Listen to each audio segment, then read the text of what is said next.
It's always mildly disturbing when a Muslim tries to correct me about violence in Islam, but still ends up promoting violence. In a recent video, I shared multiple hadiths where Muhammad commanded his followers to kill apostates. Dawah for Christian didn't want me to think that Muhammad commanded his followers to kill apostates, so he replied, "Kill them means those who do false teaching."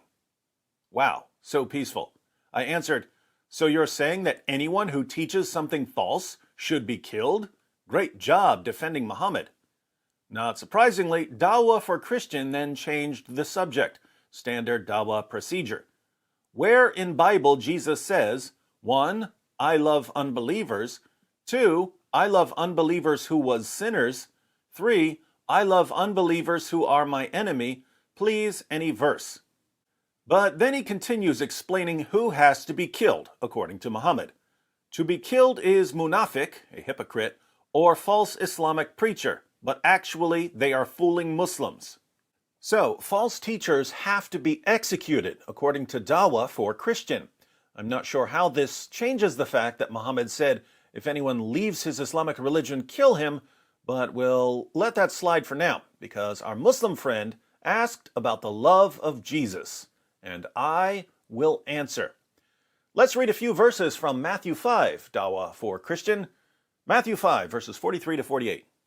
You have heard that it was said, you shall love your neighbor and hate your enemy. But I say to you, love your enemies and pray for those who persecute you, so that you may be sons of your Father who is in heaven. For he causes his sun to rise on the evil and the good, and sends rain on the righteous and the unrighteous. For if you love those who love you, what reward do you have? Do not even the tax collectors do the same?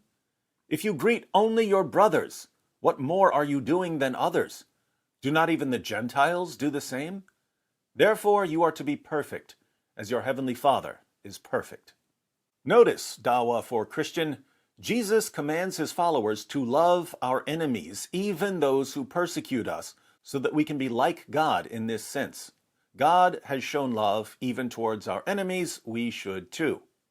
Notice also that Jesus looks down upon the sort of love that says, love me first and I'll love you back. If you love those who love you, what reward do you have? Do not even the tax collectors do the same?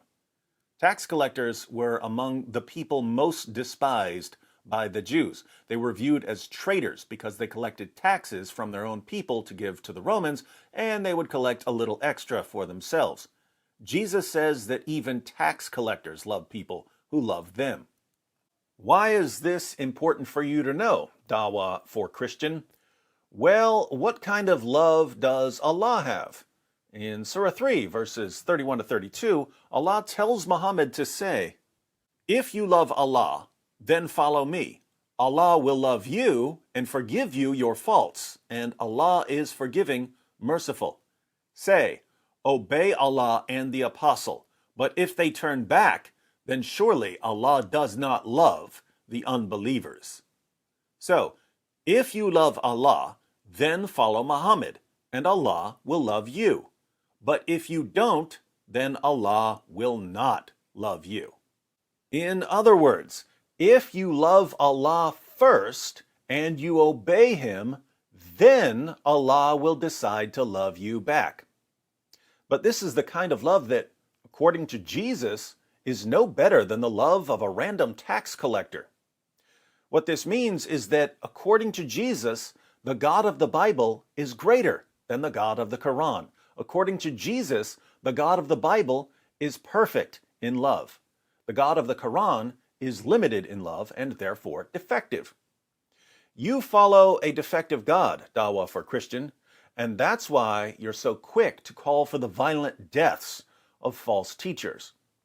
But as long as you're preaching a violent, defective, limited God, you have no business doing dawah for anyone, let alone for Christians.